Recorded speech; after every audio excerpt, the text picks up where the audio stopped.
All right, so we have a problem. Sand is falling from a conveyor into a conical pile at a rate of 15 cubic feet per minute. And again, that shows you immediately it's related rate, right? Per time, not optimization. The diameter of the base of the cone is approximately twice the altitude. At what rate is the height of the pile changing? So dHdt is the unknown here. So we want to make a picture. All right, and I kind of did that here.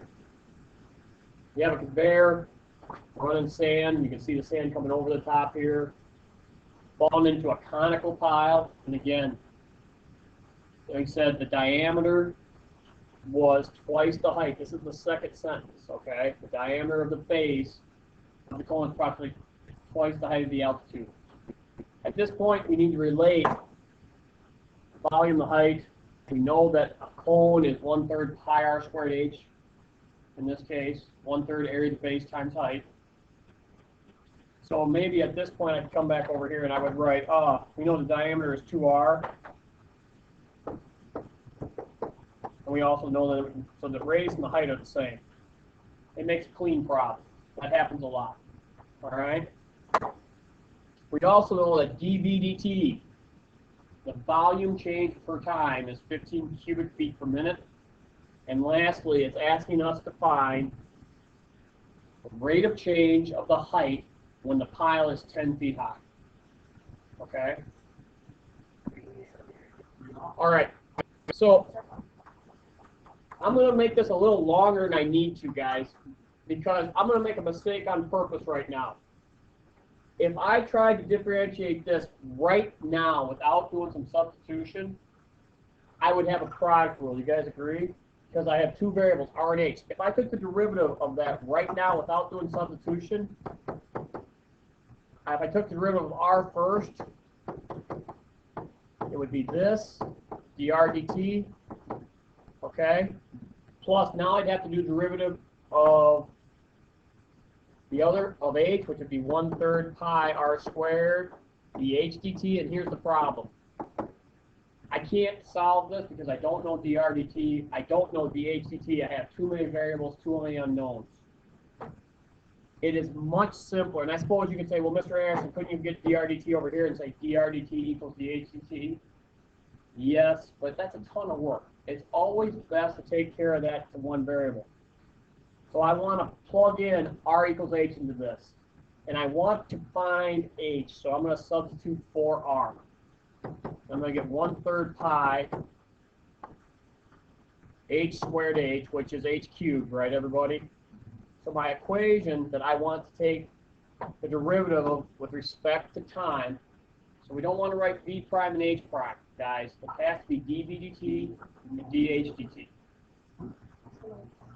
Is this dv dt equals 1/3 pi times 3h squared dh dt. That's our notation. And this is our unknown. We know h, it's 10 feet. We know dv dt, it's 15 cubic feet per minute. So now it's plug and chug. Algebra 1, algebra 2 time. All right? 15 cubic feet per minute equals the third and the 3 cancel. So how about pi times 10 feet quantity squared, dh dt. You guys are right. It's 15 over 100 pi, which does reduce to 3 over 20 pi feet per minute. Now, everybody, if you're taking the AP, it's very possible this will be a decimal. And I want you to be careful. They might not leave it like this. They might give it to you as a 3-place decimal or a 4-place decimal. Yeah, multiple choice, it could very well, all right? This would be multiple choice probably. And I'll tell you what, 0.0477, if I go 4 decimal places. I think it's 0.47. I'm going to go 4, all right, because I'm going to go 4. Everybody, one of the common... Why is it 0.04? Isn't it just 0.47? No, 0.04. Okay, now, Sam, you might be doing the mistake I'm about to talk about. Why is the pie on top? Oh, it's on the bottom? It's on the bottom because on the other side, John, it's 100 pi. Right. And you divide 15 by it, okay? All right, everybody, well, you got to be careful. In your calculator, you have to type it this way. You have to put 20 pi in parentheses to get 0.047.